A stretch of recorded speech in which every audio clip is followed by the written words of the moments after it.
θα παρακολουθήσετε μια παρουσίαση για τον εσωτερικό καθαρισμό δικτύων θέρμανσης από τον ψυκτικό και τεχνικό αερίων καυσίμων Γραντσάρη Παναγιώτη.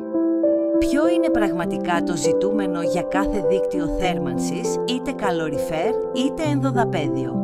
Να αποδίδει όσο το δυνατόν περισσότερες θερμίδες, δηλαδή να εκμεταλλεύεται στο έπακρο το ζεστό νερό που ρέει μέσα του. Για να εξασφαλίσουμε σωστή απόδοση και οικονομία κλίμακος, είναι απαραίτητος ο καθαρισμός του νερού του δικτύου και των σωμάτων καλοριφέρ, αλλά και η αφαίρεση ξένων σωμάτων, ώστε να μην δημιουργείται συγκέντρωση αυτών με αποτέλεσμα την φραγή των διόδων του ζεστού νερού. Παρατηρήστε την εικόνα από τη θερμική μας κάμερα ενός καλοριφέρ πριν το καθαρισμό. Παρατηρήστε ότι ένα μέρος του σώματος δεν είναι ζεστό γιατί δεν κυκλοφορεί το ζεστό νερό σε όλο το εσωτερικό.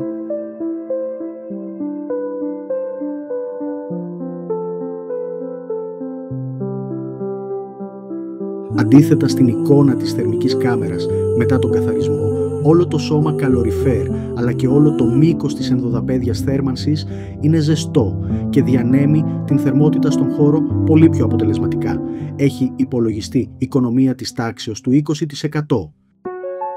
Η επένδυση σε νέα μηχανήματα, αντλίες, μαγνητικά φίλτρα και ειδικά χημικά εξασφαλίζουν το αποτέλεσμα σε συνδυασμό με την πολυετή μας εμπειρία. Δείτε πως τα μαγνητικά μας φίλτρα συλλέγουν τα ρινίσματα από το δίκτυο. Δείτε την κατάσταση του νερού του δικτύου πριν τον καθαρισμό.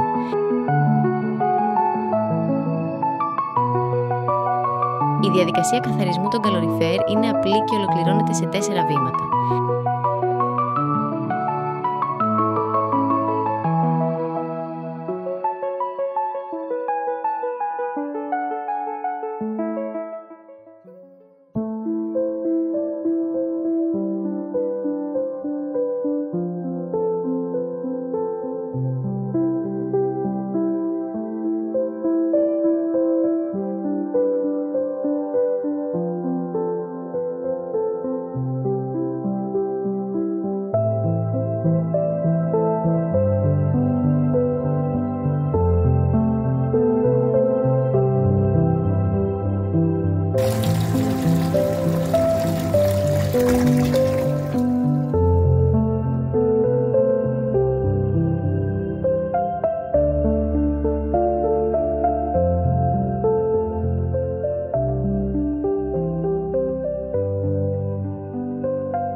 Πλεονεκτήματα από τον καθαρισμό.